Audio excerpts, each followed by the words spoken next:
Dr. Carol Lieberman, you mentioned the awful, appalling, tragic fires in California, particularly affecting Los Angeles, which is where you live. And I understand that you've actually had to flee your own home. What's happened to you, Carol?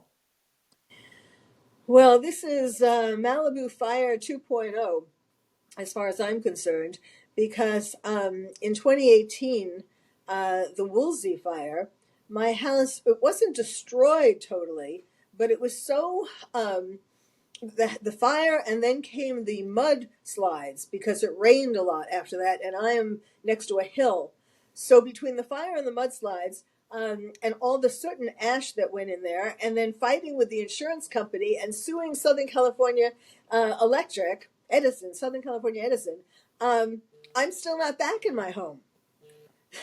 So while all of this, this new fire, I'm having contractors working on my current home, and the place that I've been staying for the past 6 years, um, that that's very near my real house, and so that was in danger too in Malibu, and I'm it's very emotional. I'm so Um, sorry, Carol. It's devastating. I mean, so you've not had your own proper home for 6 years. right. Now I can't complain. I'm actually very grateful for where I am. It's near my house and it's, on the water, and it's very nice. But it's also very expensive Mm. because, the insurance ran out a long time ago, 6 years. Um, so, but I am grateful for it. Uh, and I'm grateful that my house wasn't totally destroyed. But, with the with the Palisades fire that's inching ever closer, and with this whole thing that's going on, I mean, you know, aside from my situation and problems, and again, I am expressing gratitude, but I am living on pins and needles. So we evacuated to a nearby or far enough away hotel, Yeah. um, in the middle of the night. And in the winds, these winds on PCH, where you could be blown into the ocean very easily, on PCH and where we had to go. Um, but besides that, and so I'm watching the news all the time, and where how close the fire is getting to my house and all that. Yeah. Um, but besides from my personal problems, um, what's really getting me just as aggravated is the fact that clearly this is a planned thing. You cannot make a scenario where essentially all of Los Angeles has been affected in various spots. I mean, this isn't all from the embers from the Palisades fire, which is what started it. There is no way that embers could reach in to what's the Well, oh to cover that sheer geographical area, that yes, all the way, because some of the fires are in the total opposite end of Malibu, yeah, the opposite yeah. end of Los It Angeles. doesn't add So up, there's Carol. yes, I believe it is a total setup, and I believe it's just like it's so funny, um, not funny, but so ironic, Mm. uh, that the woman who wrote a book about the Maui fires and about how that was all set up by the World Economic Forum, by the globalists, to be able to have the Maui essentially burned down and then come in and buy up the land for cheap. And she was supposed to be on my radio show on the Tuesday that the fire broke out. And of course, I had to cancel her because I didn't have electricity. Yeah. They turned off the electricity in Malibu. So, but she is saying, and she has someone on the ground in Los Angeles, in Malibu, and the other fires in Los Angeles, who are examining, and they're finding some of the same things that were in Maui in Los Angeles. Now, I am not prepared, like literally, I'm not prepared at this moment to be able to expound on that. But all the details of how they know what's similar. Yeah. Um, but there's that, and then there's drones, and then there's the fact that fires sort of just start, like, pop out of the air. And is that they've taken pictures of drones over some of these fires. So, and I've been saying for weeks now, since November, when the drones came upon us came into America that we have Yeah. to find out what these drones are. Now, before we carry on, to watch the whole show ad-free, head to The Mark Dolan Show on the Substack app or go to markdolan.com. And no one seemed, the government is all telling us different stories. So that's a part of this fire too that is incredibly scary because it's still out of control, and you have basically they have carte blanche. Newsom Governor? didn't. I'm sorry. Yeah, the governor of California, of course. Yes, yes. Gavin.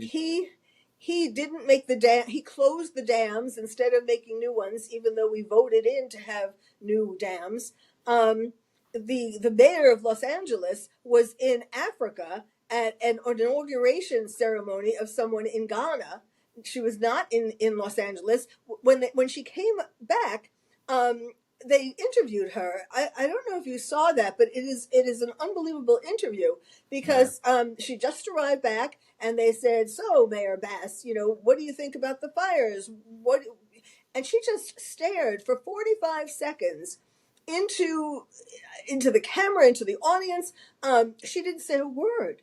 She somehow she thought it was okay for her to not say anything, to not answer the questions. That is really, really shocking. And of course, there are reports that firefighters have had their funding cut. Yes. The water supplies were running Yes. dry. And this is in the richest state in America. I mean, I think the entire economy of California is it bigger than that of the UK?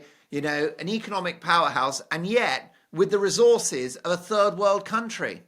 Yes, yes. And the leadership. They sent a lot of equipment to Ukraine.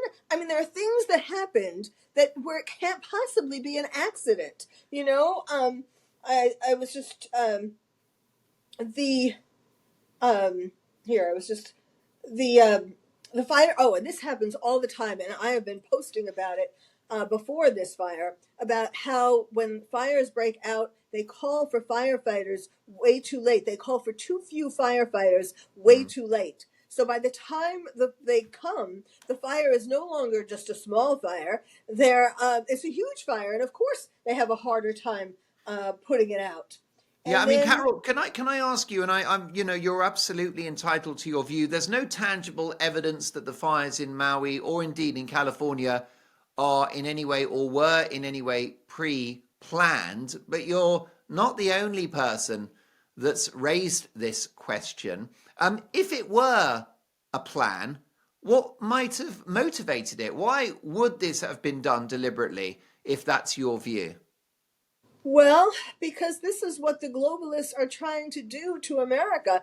The pictures that you referred to, not just Malibu, but like all of West LA, just about, Pacific Palisades, some of Santa Monica, then on the other side, then the Hollywood Hills. I mean, the way these fires sort of break out, it's as if someone was looking at a map and trying to get all of Los Angeles, like, in other words, picked spots where they would, the valley, To Pasadena, basically destroy the city for some kind of nefarious territorial ambition and purpose. Yes, either to be able to buy it themselves and or to destroy the capitalist economy, to make people dependent upon the government, just like with COVID, where they had to give out money because people couldn't work. There weren't. Oh, that's another thing with the firefighters. A lot of firefighters were fired because with COVID, when they wouldn't take the COVID vaccine. There are so many little pieces that are fitting together Carol, with all of this. I hear you, but what would you say to those listening or watching that might be quite offended by your remarks regarding the fires in California, because obviously it's awful destruction? And what would you say to those claiming that you are a wild conspiracy theorist? I would say just wait. Just wait. I know these things are hard to believe.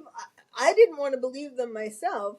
But when you start putting all this stuff together, it's like it's just you couldn't be by accident. This would be the biggest the biggest coincidence in the world that all these things happened. What I think should happen is that the mayor and the governor of California should be sued, should be put in jail, kind of like Fauci, same kind of idea. We should replace them. I mean, it is so sad that we didn't have the man that ran against Karen Bass, who had some experience in building and so on. But of course, if he would have been in, I don't think this would have. Well, I can't say that for sure, but I mean, they wouldn't have had the help of Karen Bass in any case. Well, yeah. But it's the same thing. People who don't want to believe that drones could be dangerous, but the man who ran his car into Trump's hotel in Las Vegas. You know what I'm talking about? Yes, The of course. explosion. Just recently, yeah. Just a couple of weeks ago. He did that, as you may probably already know. He did that. He wasn't a terrorist per se. It was a terrorist. He knew he was using terrorist tactics, and he did that on purpose to get the attention of Americans.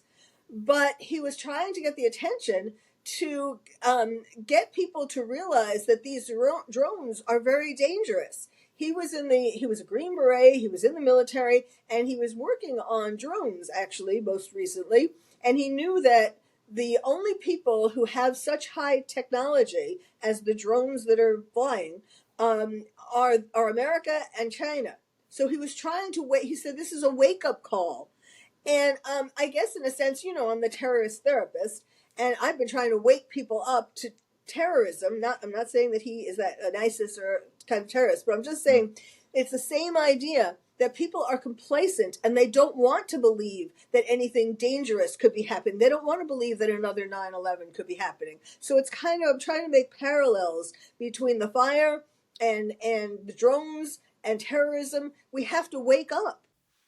Check out the full episode here.